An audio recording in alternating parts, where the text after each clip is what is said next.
It all began in 509 BCE, when Rome cast off the shackles of monarchy and declared itself a republic. But freedom came with challenges. Rome was surrounded by powerful and hostile enemies: the Etruscans to the north, the Samnites in the rugged mountains, and the Greeks in the south. Each of these civilizations had its own ambitions, and they saw Rome as an upstart city-state rather than a rising superpower. For the fledgling republic, expansion was not a choice, it was a necessity. To survive, Rome had to dominate or be dominated. What followed was a relentless campaign of conquest, a struggle for supremacy that would see Rome defeat its rivals one by one. And with each victory, the Republic grew stronger, laying the foundation for an empire that would one day rule the Mediterranean. This is the story of Rome's conquest of Italy.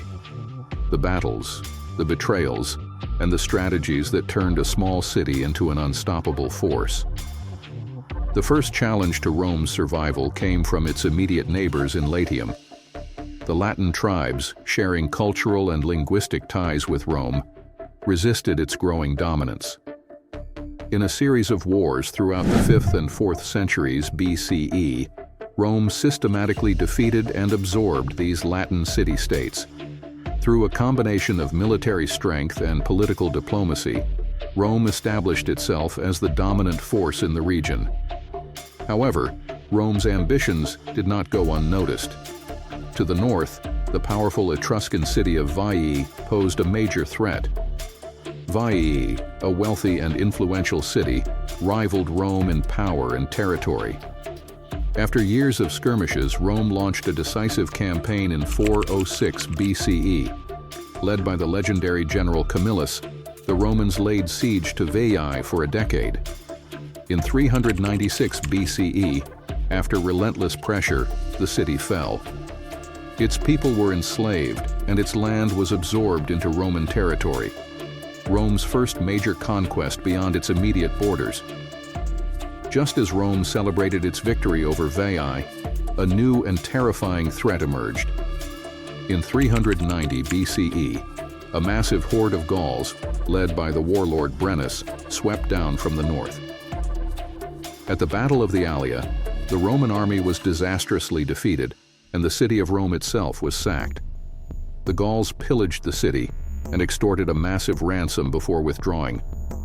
This event left an indelible mark on Roman memory. Determined never to suffer such humiliation again, Rome rebuilt its defenses, strengthened its military, and embarked on an aggressive expansionist policy. The Republic's new goal was clear: dominate Italy to ensure Rome's survival. As Rome expanded, it inevitably clashed with the Samnites, a fierce and warlike people who controlled much of central and southern Italy. The First Samnite War erupted in 343 BCE when the city of Capua, under threat from the Samnites, called for Roman protection. Rome saw an opportunity to extend its influence into Campania, a region rich in resources and strategically valuable for future expansion. The war began with Rome winning a series of early victories. The Roman legions, employing superior organization and tactics, overwhelmed Samnite forces in pitched battles. However, the rugged terrain of Samnium made sustained conquest difficult. The Samnites, skilled guerrilla fighters, launched counterattacks that made further Roman advances costly. By 341 BCE, both sides were exhausted. A truce was negotiated, and Rome withdrew from Samnite territory, but not without gains. Rome had successfully asserted its power in Campania and demonstrated its military superiority. However, tensions between the two powers remained unresolved, setting the stage for further conflict. By the late 4th century BCE, Rome had solidified its control over central Italy, but not all of its allies were content with its growing power. The Latin cities, which had long been Rome's partners in warfare and politics, began to resist Roman dominance. They had fought alongside Rome in previous wars, particularly against the Samnites. But now, They sought full equality, or independence. When Rome refused to grant them equal status, tensions boiled over into open conflict, sparking the Latin War, 340 to 338 BCE. The Latin League, a coalition of independent Latin city-states, joined forces with the Campanians, aiming to challenge Roman supremacy.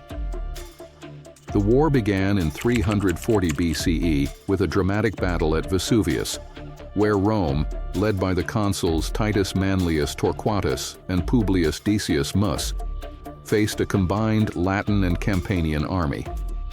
The battle was hard-fought, and a moment of great Roman discipline and sacrifice emerged when Decius Mus performed the ancient ritual of devotio, sacrificing himself by charging into enemy lines to inspire his troops.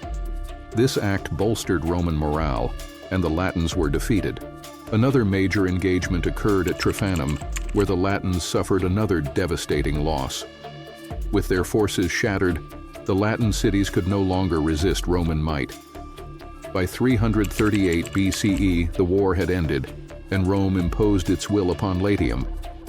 Rather than destroying the Latin cities, Rome adopted a unique strategy: partial integration. Some cities were granted full Roman citizenship, while others became allies under Roman oversight. This system ensured loyalty while allowing Rome to expand its power without constant warfare. The Latin War was a turning point, marking the transition from Rome as one Italian power among many to the undisputed ruler of Latium, setting the stage for further expansion. The Second Samnite War was one of the most intense and defining conflicts of early Roman history. Unlike the First Samnite War, which ended in a temporary truce, this war would test Rome's resilience, military adaptability, and capacity for prolonged warfare. Tensions reignited in 326 BCE when the city of Neapolis, modern Naples, sought Rome's protection against Samnite aggression. Rome, eager to extend its influence in southern Italy, intervened, leading to all-out war with the Samnites. The early years saw Roman successes, but in 321 BCE, the war took a disastrous turn at the Battle of the Caudine Forks. Thanks for watching. Stay tuned for Part 2, where we dive into the humiliation at Caudine Forks, the Third Samnite War, the conquest of northern Italy, and the Battle of Lake Vadimo. Don't miss it. Subscribe and hit the bell so you're notified when it drops.